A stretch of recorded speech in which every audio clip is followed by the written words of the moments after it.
اعوذ باللہ من الشیطان الرجیم بسم اللہ الرحمن الرحیم رب اشرح لی صدری ویسر لی امری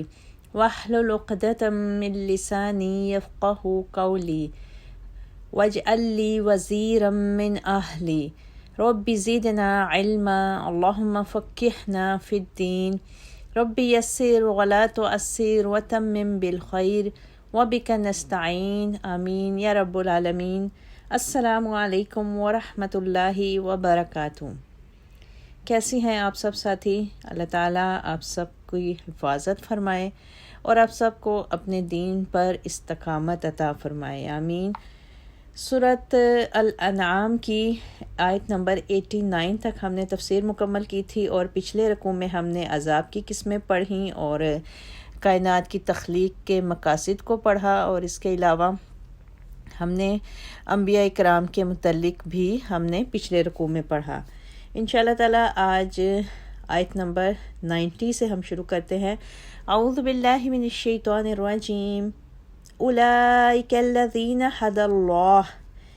یہ وہ لوگ ہیں جنہیں ہم نے کتاب بھی دی، قوت فیصلہ بھی اور نبوت بھی۔ اگر یہ کافر ان باتوں کا انکار کرتے ہیں تو پرواہ نہیں، ہم نے کچھ اور لوگوں کے سپرد یہ خدمت کر دی ہے جو ان باتوں کے منکر نہیں۔ یہی لوگ ہیں جنہیں اللہ نے ہدایت کی تھی۔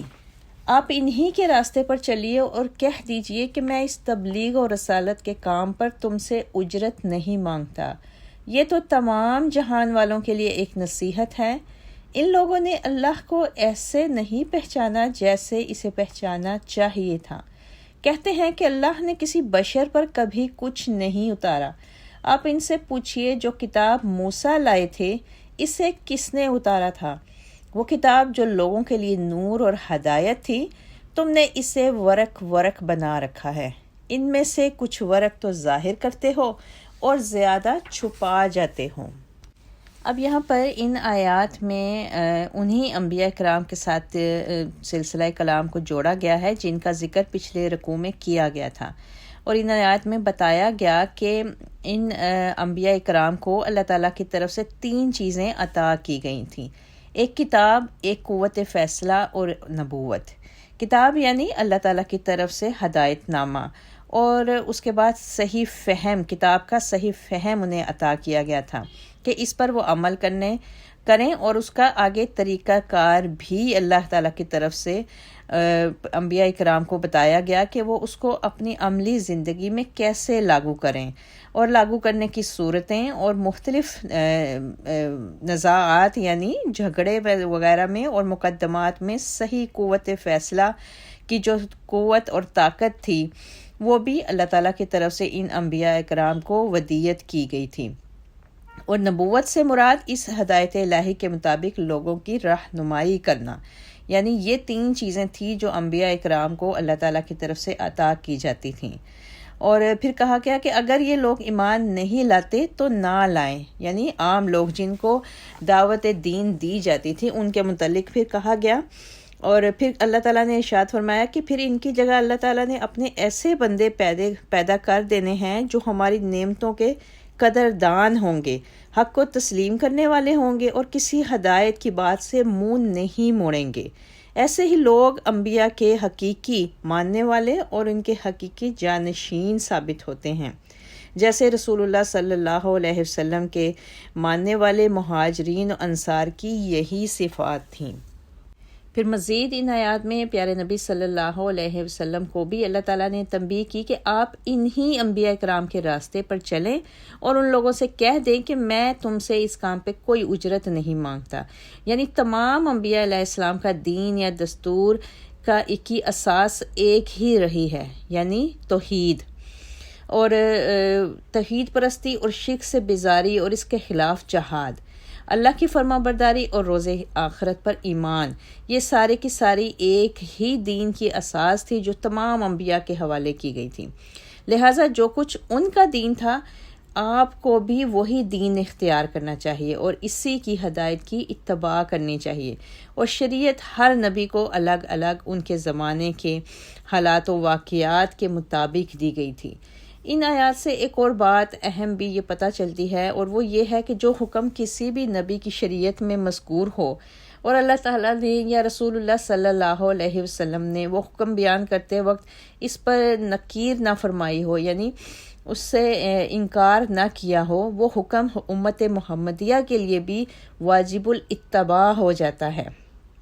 قرآن مجید میں ہمیں اس کی مثال انسانی جسم کے اعضاء کے قصاص کے صورت میں ملتی ہے۔ جیسے بنی اسرائیل کو یہ حکم دیا گیا تھا کہ آنکھ کے بدلے آنکھ، ناک کے بدلے ناک، کان کے بدلے کان، دانت کے بدلے دانت، اور اسی طرح زخموں کا بھی ویسا ہی قصاص ہوگا۔ یہ تورات کا حکم ہے جسے قرآن نے سورہ مائدہ کی آیت نمبر 45 یعنی 45 میں ایز اٹ از ہی بیان فرمایا ہے، اور اس پر نکیر نہیں فرمائی گئی، یعنی اس کو منع نہیں کیا گیا، اس سے انکار نہیں کیا گیا، لہٰذا یہ حکم امت محمدیہ کے لیے بھی قابل اتباع ہے۔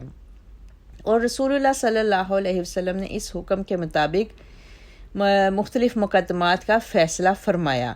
اس طرح تورات میں شادی شدہ زانی اور زانیہ کو سنسار کرنے کا حکم تھا۔ آپ کے پاس ایک ایسے ہی شادی شدہ یہودی اور یہودن کا مقدمہ لایا گیا تو آپ نے ان کے سنسار کرنے کا حکم دیا، اور ساتھ ہی یہ بھی فرمایا کہ اے اللہ، سب سے پہلے میں تیرے اس حکم کو زندہ کرتا ہوں جسے ان یہودیوں نے مردہ کر دیا تھا۔ یعنی پھر آپ صلی اللہ علیہ وسلم نے بجائے انکار کرنے کے اس حکم کو زندہ کرنے کی تحسین فرمائی، تو یہ رجم کا حکم امت محمدیہ کے لیے بھی واجب الاتباع ہوا، اور احادیث میں بھی اس کی بہت سی مثالیں ملتی ہیں۔ اس سے معلوم ہوا کہ آپ کی رسالت بھی تمام اقوام عالم کے لیے اور قیامت تک کے لیے، اور یہ قرآن بھی اسی طرح سب لوگوں کے لیے کتاب و ہدایت ہے۔ اس کے بعد نہ کوئی نبی یا رسول آنے والا ہے، اور نہ ہی اللہ کی طرف سے تا قیامت کوئی کتاب نازل ہوگی۔ یہ بھی انہی آیات میں ہم نے پڑھا۔ پھر اس میں قرآن کا نزول کسی بشر پر اتارنے کے متعلق بھی ان آیات میں اللہ تعالیٰ نے ذکر کیا، اور یہ خطاب یہودیوں کو ہے جنہوں نے رسول اللہ صلی اللہ علیہ وسلم کی دشمنی اور ان سے بغض اور عناد کی بنا پر ایک ایسی حقیقت کا انکار کر دیا جو ان کے اپنے ہاں بھی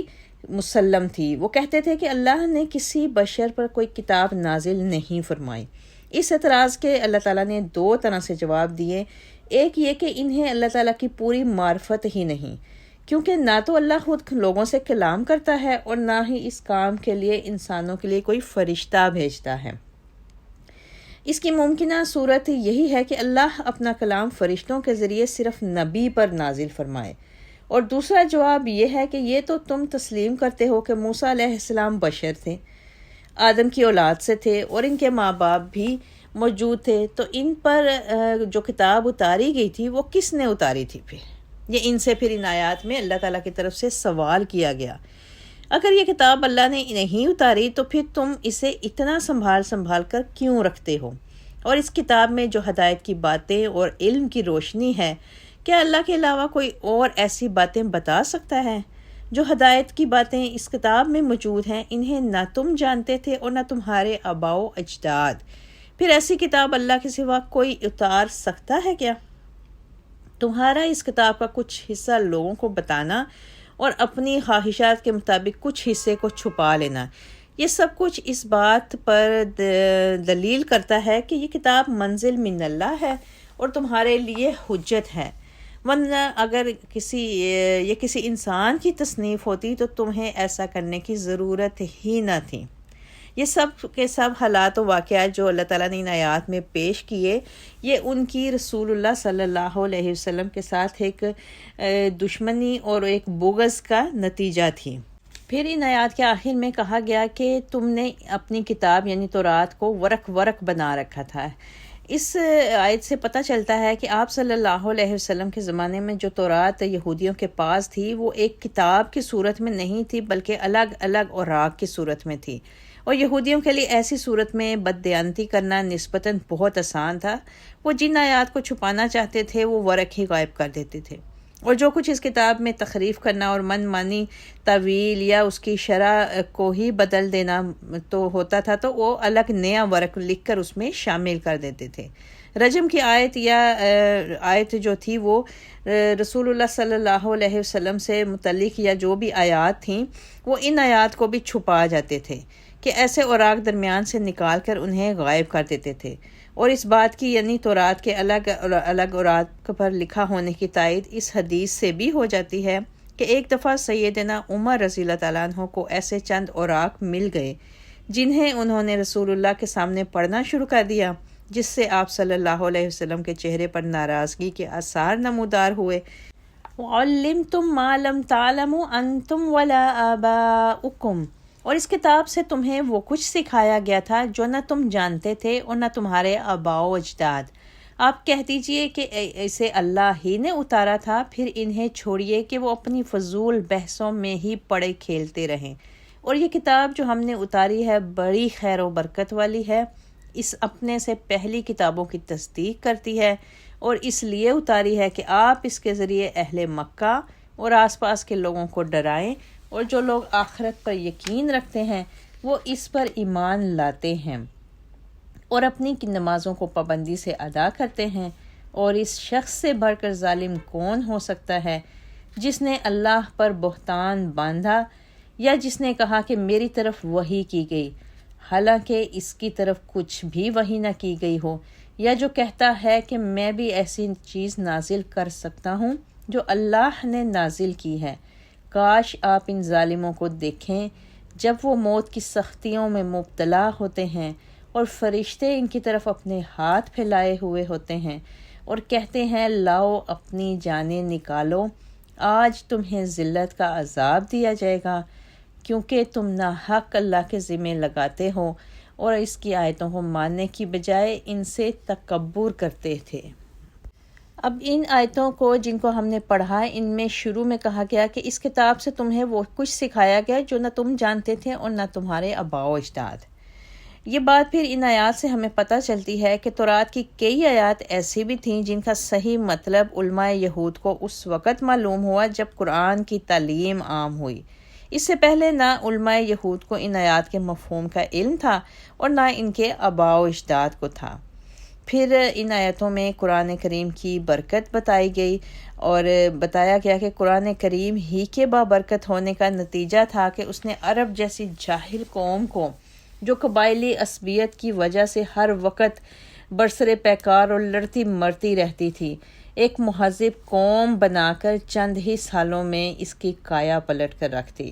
ان کے اخلاق و عادات اس قدر اعلیٰ ہو گئے کہ یہی جاہل، وحشی اور اجڑ قوم تمام اقوام عالم کی پیشوا بن گئی، بڑی بڑی طاقتوں کو سرنگوں کیا اور دنیا کے کثیر حصے پر قابض ہو کر ان میں علوم و تہذیب پھیلانے کا سبب بن گئی۔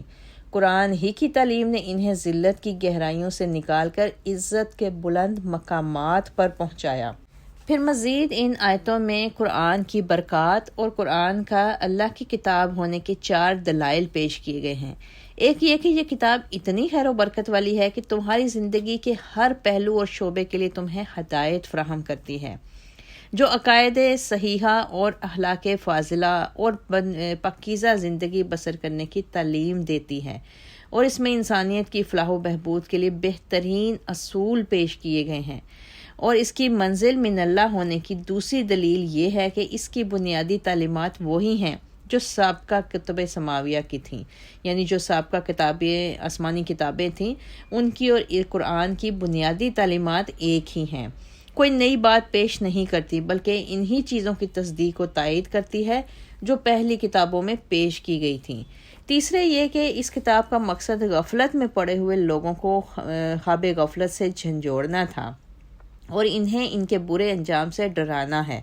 اور آپ صلی اللہ علیہ وسلم کو ہدایت کی گئی کہ آپ اس کام کا آغاز اپنے اس مرکزی شہر مکہ اور اس کے پاس کی بستیوں سے کیجیے۔ اور چوتھی بات جو کی گئی، جو بطور نتیجہ بتائی گئی ہے کہ اس کتاب سے ہدایت صرف وہ لوگ پائیں گے جو اپنی خواہشات نفس کے غلام نہ ہوں گے بلکہ اللہ اور روز آخرت کی باز پرس سے ڈرتے بھی ہوں گے، اور اس کی واضح علامت کے طور پر نماز کی باقاعدگی سے محافظت کریں گے یعنی پابندی سے ادا کریں گے، اور یہ سب ایسی باتیں ہیں جو کسی انسان کی تصنیف شدہ کتاب میں نہیں ہو سکتی۔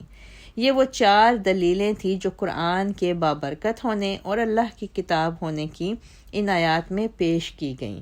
پھر ان آیات میں کہا گیا کہ اس سے بڑھ کر ظالم کون ہو سکتا ہے جس نے اللہ پر بہتان باندھا۔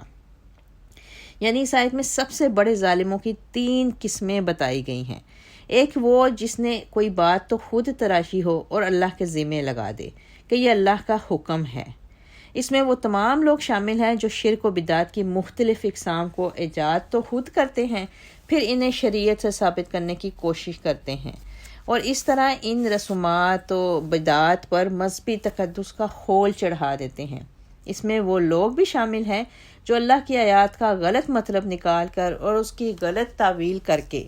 غلط قسم کے فتوے دیتے ہیں اور اس کے عوض عارضی طور پر فائدے حاصل کرتے ہیں۔ دوسرے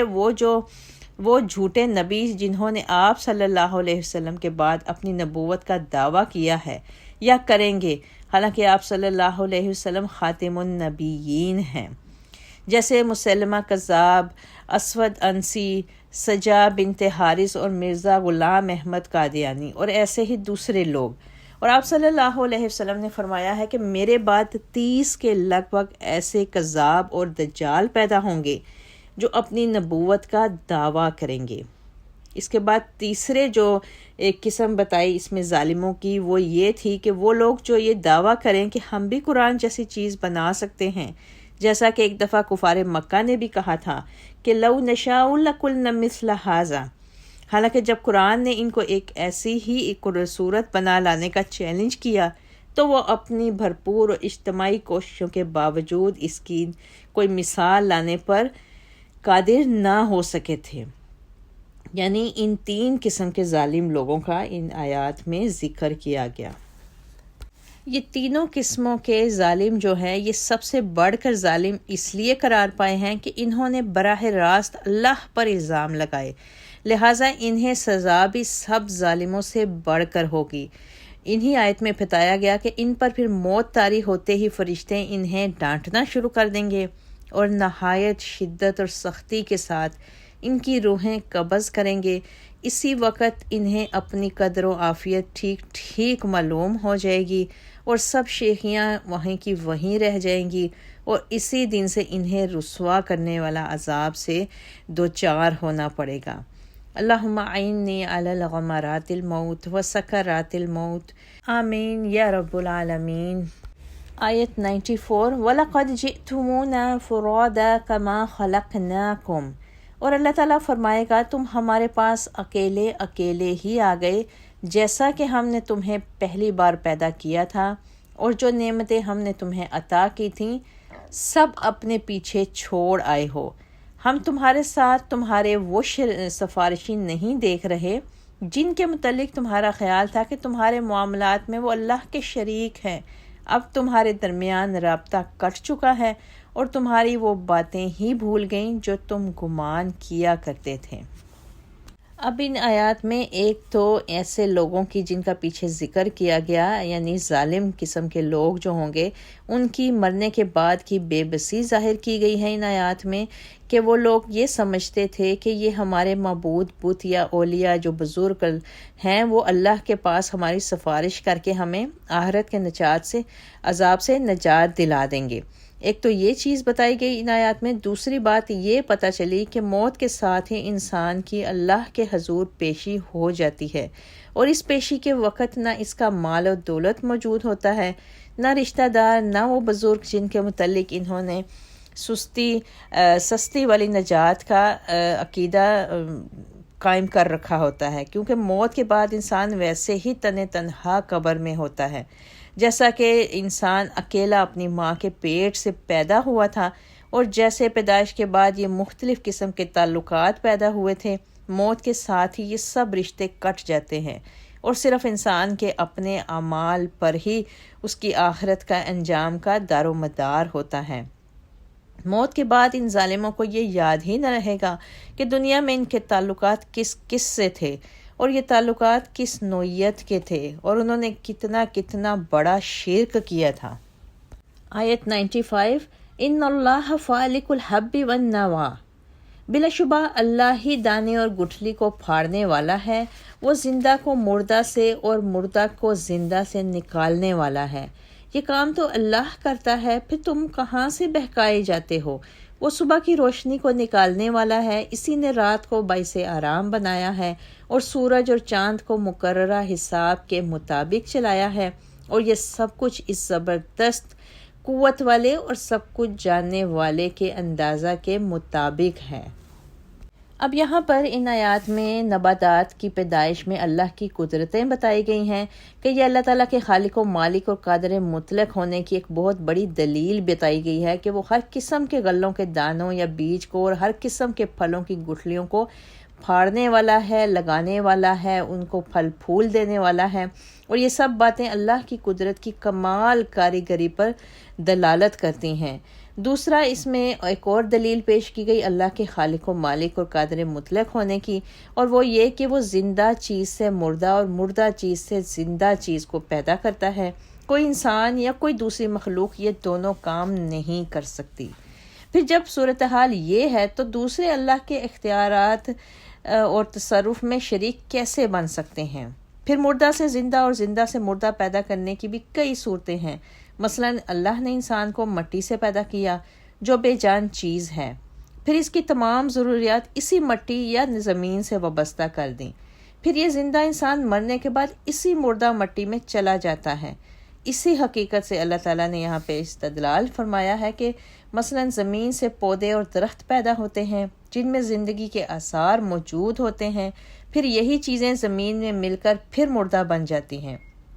مثلا مرغی سے انڈا پیدا ہوتا ہے، پھر انڈے سے مرغی پیدا ہوتی ہے۔ گویا زندہ سے مردہ اور مردہ سے زندہ پیدا ہونے کی بے شمار مثالیں اس دنیا میں موجود ہیں، اور یہ سب کام ایسے ہیں جو کسی انسان یا کسی دوسری ہستی کے بس کی بات نہیں ہے۔ اسی پر آخرت کی زندگی کو قیاس کیا جا سکتا ہے، اور یہ سمجھنے میں کچھ دقت پیش نہیں آتی کہ انسان کے جسم کا مٹی میں مل کر مٹی بن جانے کے بعد اللہ اسے مٹی سے ہی دوبارہ پیدا کرنے کی قدرت بھی رکھتا ہے۔ اگلی آیات 97، 98 اور 99 میں بھی اللہ تعالیٰ کی یہی قدرتیں بتائی گئی ہیں۔ الذی جعل لکم النجوم،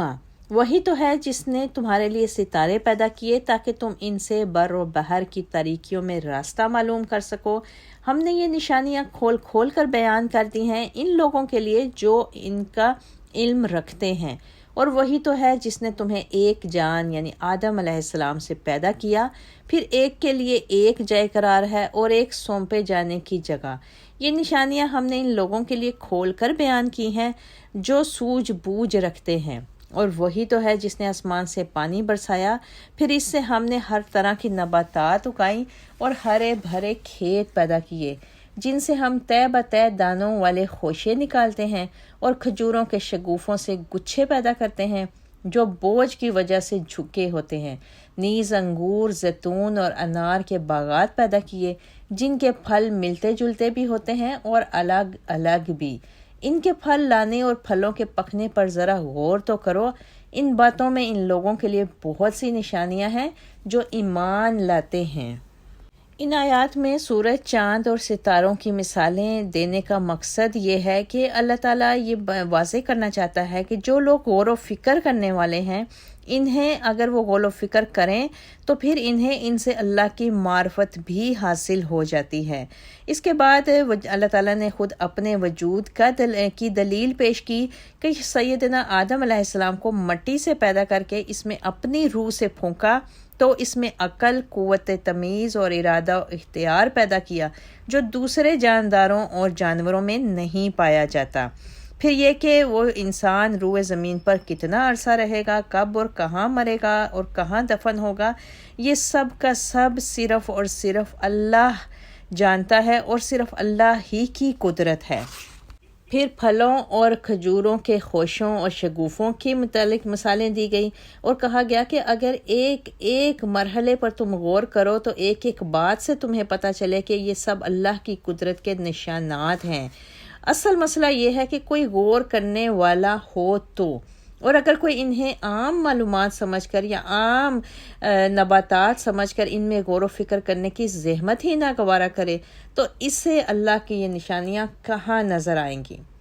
آیت 100 سے ترجمہ شروع کرتے ہیں۔ وَجَعَلُوا لِلَّهِ شُرَكَاءَ الْجِنَّ، ان لوگوں نے جنوں کو اللہ کا شریک بنا دیا، حالانکہ اللہ نے ہی نے پیدا کیا ہے، بغیر علم کے اللہ کے لیے بیٹے اور بیٹیاں گھر ڈالیں۔ جو کچھ ہی لوگ بیان کرتے ہیں اللہ اس سے پاک اور بہت بلند ہے، وہ آسمانوں اور زمین کو ایجاد کرنے والا ہے، اس کی اولاد کیسے ہو سکتی ہے جبکہ اس کی بیوی ہی نہیں، اسی نے تو ہر چیز کو پیدا کیا ہے اور وہ ہر چیز کو جاننے والا ہے۔ یہ ہے تمہارے اللہ رب کی صفات، اس کے سوا کوئی الہ نہیں، وہ ہر چیز کا خالق ہے، لہٰذا اسی کی عبادت کرو، اور وہ ہر چیز پر نگران ہے، نگاہیں اسے پا نہیں سکتی جبکہ وہ نگاہوں کو پا لیتا ہے۔ لا تدرکہ الابصار وہو یدرک الابصار وہو اللطیف الخبیر، اور وہ بڑا باریک بین اور ہر چیز کی خبر رکھنے والا ہے۔ تمہارے رب کی طرف سے بصیرت افروز دلائل آ چکے ہیں، اب جو شخص بصارت سے کام لے گا تو اس کا اپنا ہی بھلا ہے، اور جو اندھا بنا رہے گا اس کا نقصان بھی وہی اٹھائے گا، اور میں تم پر محافظ نہیں ہوں۔ اب یہاں پر ان آیات میں بتایا گیا کہ اللہ تعالیٰ کی ان ساری نشانیوں کے باوجود اور یہ جاننے کے باوجود کہ اللہ کے بغیر کوئی ہستی ان کے پیدا کرنے میں اس کی شریک نہیں، ان مشرکوں نے محض اپنے وہم و گمان سے ہی یہ طے کر لیا تھا کہ اتنی وسیع کائنات کا پورا نظام اکیلا اللہ کیسے سنبھال سکتا ہے، لہٰذا اس نے جنات تک کو اللہ کا شریک بنا دیا تھا۔ اس کے علاوہ ان لوگوں نے اللہ کے بیٹے اور بیٹیاں اپنے دیوی دیوتاؤں کو قرار دے دیا تھا۔ اہل عرب بھی فرشتوں کو اللہ کی بیٹیاں قرار دیتے تھے۔ اللہ تعالیٰ نے یہ جواب دیا ان آیات میں کہ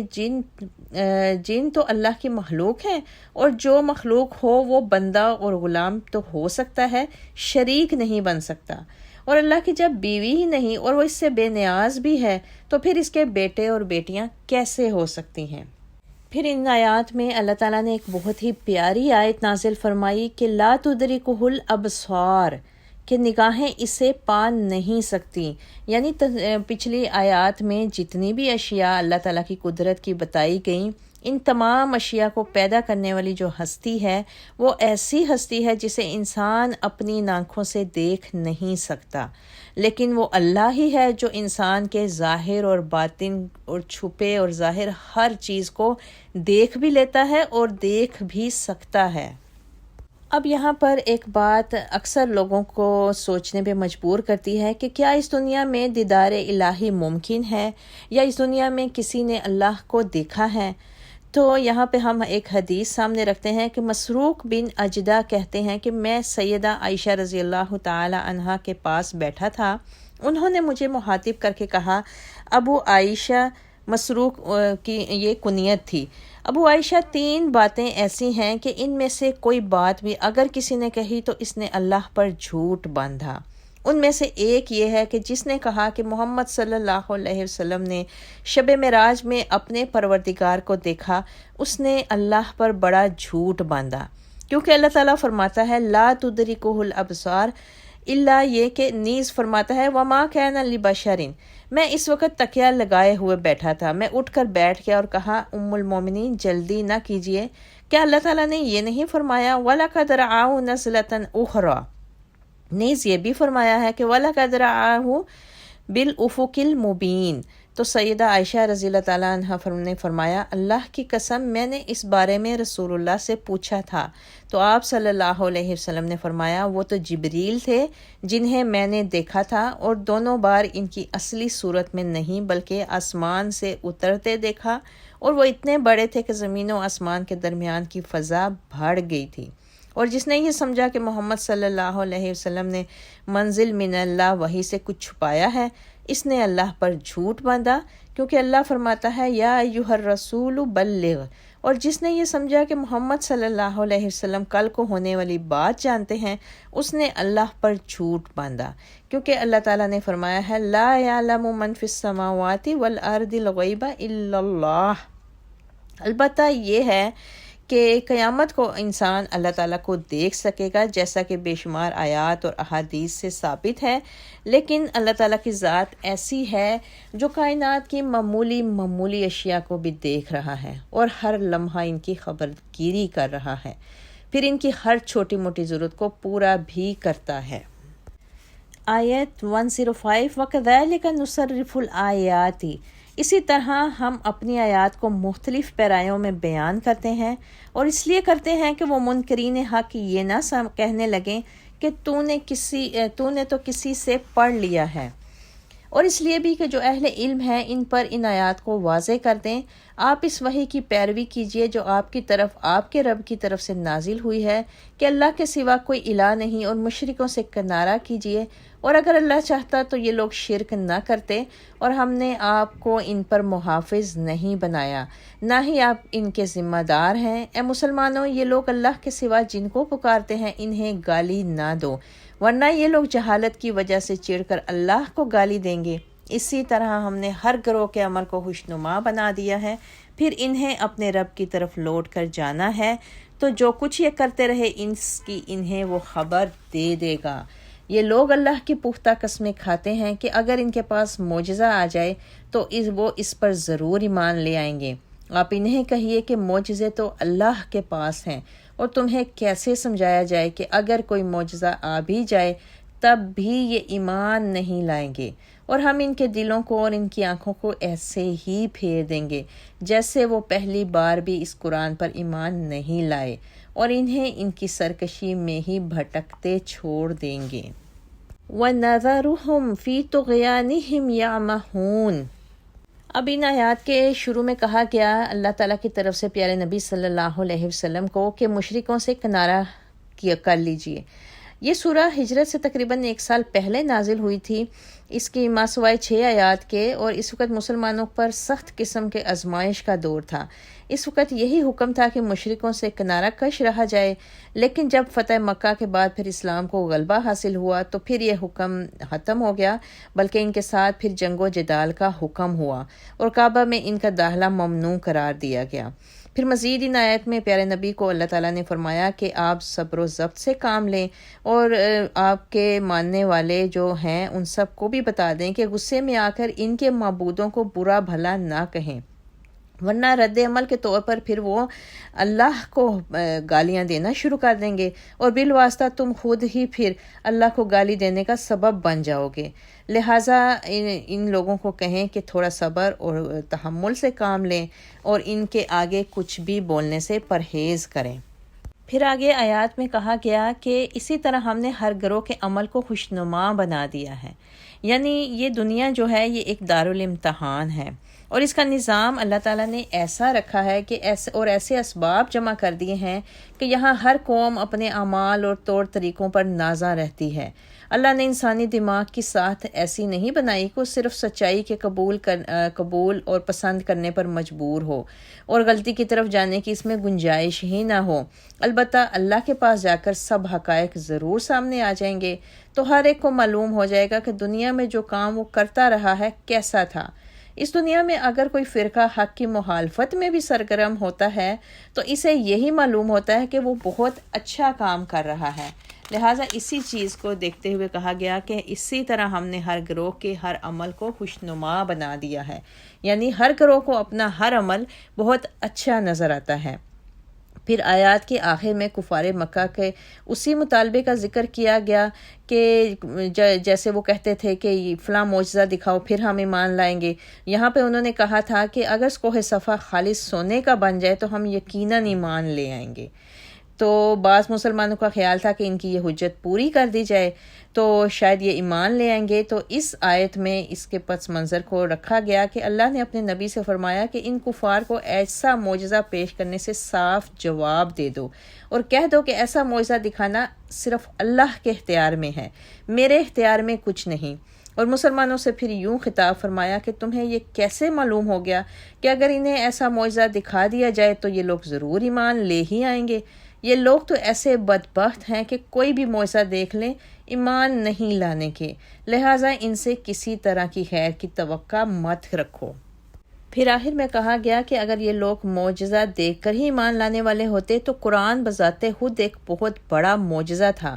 جس کے کھلے کھلے چیلنجوں کے جواب میں وہ لوگ کچھ بھی اپنا چیلنج قبول نہ کر سکے۔ لہٰذا اسی طرح بصارت اور بصیرت کے لحاظ سے یہ لوگ اندھے بن گئے ہیں، جس طرح یہ پہلے دن تھے اسی طرح یہ روز آخر تک اندھے ہی رہیں گے۔ یہ بات کہ جو اللہ تعالیٰ نے آخری آیت میں بتائی کہ ان کی سرکشی میں ہی بھٹکتے چھوڑ دیں ان کو، اللہ نے ان کی گمراہی، ان کی سرکشی کی نسبت اپنی طرف کیوں کی؟ تو اس کی وضاحت پہلے بھی کی جا چکی ہے کہ اسباب کا اختیار کرنا انسان کے اپنے اختیار میں ہے، اور اسی اختیار پر انسان کا مواخذہ بھی ہوگا۔ رہے ان اسباب کے نتائج، تو نتائج پیدا کرنا اللہ کے اختیار میں ہے، لہٰذا نتائج کی نسبت اللہ تعالیٰ کی طرف کی جا سکتی ہے اور عمل کرنے والوں کی طرف بھی، یعنی یہ دونوں صورتیں قرآن میں موجود ہیں۔